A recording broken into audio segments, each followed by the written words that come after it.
मैं सिंध और पाकिस्तान की बेटी उमेरुबा, आज मैं डायरेक्ट बात करना चाहूंगी हमारे ऑनरेबल सेशन जज साहब दादू के जाहिद मित्तलो साहब से। सबसे पहले तो मैं बारहा कह चुकी हूँ कि मैं खुद कानून की तालिबे इल्म हूँ, मैं खुद एक वकील हूँ और मैं अदालतों का एहतराम जानती हूँ, मैं अदालतों का तक़द्दुस जानती हूँ। मैंने पूरा मुन रहकर आइन और कानून की मुकम्मल पासदारी की है।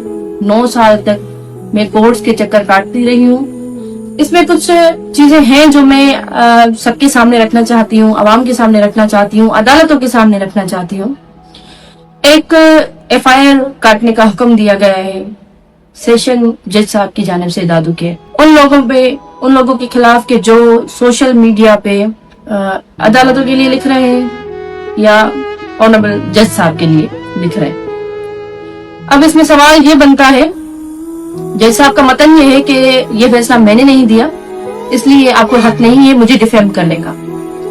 बिल्कुल ये बात दुरुस्त है कि जाहिद मित्तलो जज साहब ने इस केस का फैसला नहीं दिया। एडिशनल सेशन जज उन्होंने इस केस का फैसला दिया है। उन्होंने मेरे वालिद, दादा और चचा के खून को रायगान किया है। अब सवाल ये है हमारा सेशन जज साहब से कि बिल्कुल सर, आपके कहने पर आपने ये फैसला नहीं दिया, मगर एक और नोटिस निकला था, अगर सबके नॉलेज में हो, सेशन जज साहब की जानिब से कि सेक्शन 144 लागू किया जाए।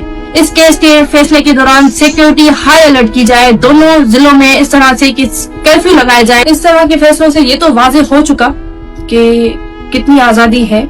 सेशन जज साहब, मैं हैरान हूँ कि आपको भी मालूम है कि मैंने कानून की मुकम्मल पासदारी की है, मैं पुरअमन रही हूँ, मगर मुझे अब ये एहसास हो रहा है कि ये सेक्शन 144 इसलिए लागू किया गया कि ये फकत हमें रिस्ट्रेन करने के लिए, हम पे रिस्ट्रिक्शंस लगाने के लिए ये नाफिज हुआ था। क्योंकि जब मैं पहुंची अदालत तो मेरी सिक्योरिटी की जो गाड़ियां हैं उनको भी अलाउ नहीं किया जा रहा था, उस चीज पे भी एतराज था।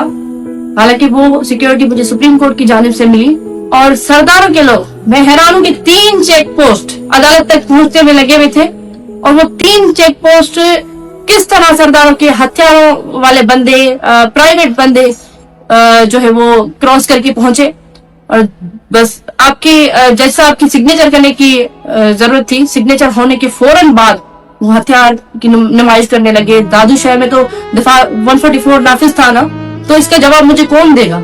क्या रियासत इसका जवाब देगी, क्या अदालतें इसका जवाब देंगी या आप इसका जवाब देंगे? विद ड्यू रिस्पेक्ट मैं पूछ रही हूँ आपसे कि इसका जवाब कौन देगा मुझे? इसके लिए जिम्मेदार कौन है?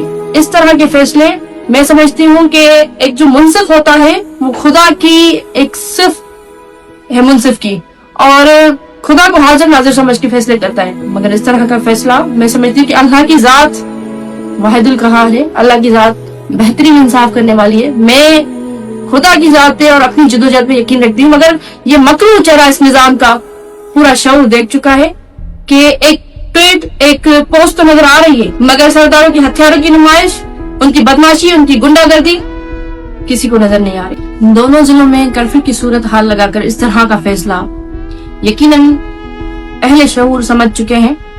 मेरा सवाल ये है कि सेक्शन 144 शायद आपकी नॉलेज में नहीं हो। विद ड्यू रेस्पेक्ट मैं आपको बताती हूँ कि आपको सोशल मीडिया पे सर्कुलेटेड पोस्ट तो नजर आ चुके हैं, मगर आपको इस दफा 144 के तहत कानून की धज्जियां उड़ाई गई वो आपको नजर नहीं आई है शायद।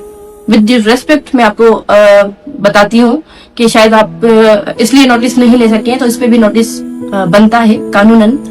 और हैरानगी की बात है कि स्टेट मशीनरी इस्तेमाल की गई सरदारों को प्रोटेक्ट करने के लिए, कातिलों को प्रोटेक्ट करने के लिए। एक पैगाम दिया गया बेसिकली कि जो भी सरदार वडेरे के खिलाफ उठने की हिमाकत करेगा तो उनके लिए इस तरह होगा कि जो किराए के कातिल होंगे, जो दिन दहाड़े गोलियां चला के आपको कत्ल कर देंगे ना, उनके खिलाफ भी कोई एक्शन नहीं हो। ये पैगाम दिया गया हमें स्टेट की जानिब से, मगर हमारे हौसले बुलंद हैं। मैं 12 कह चुकी, पहले भी कह चुकी, मैं इस्लामाबाद तक जा चुकी, सुप्रीम कोर्ट तक जा चुकी कि मुझे ये खदशात थे कि सिंध में इंसाफ होना मुश्किल ही नहीं नामुमकिन है, मगर फिर भी मैंने अदालतों का एहतराम किया। मैं हर पेशी पे गई, मैंने मुमकिन कोशिश की कि मैं इंसाफ हासिल कर सकूं।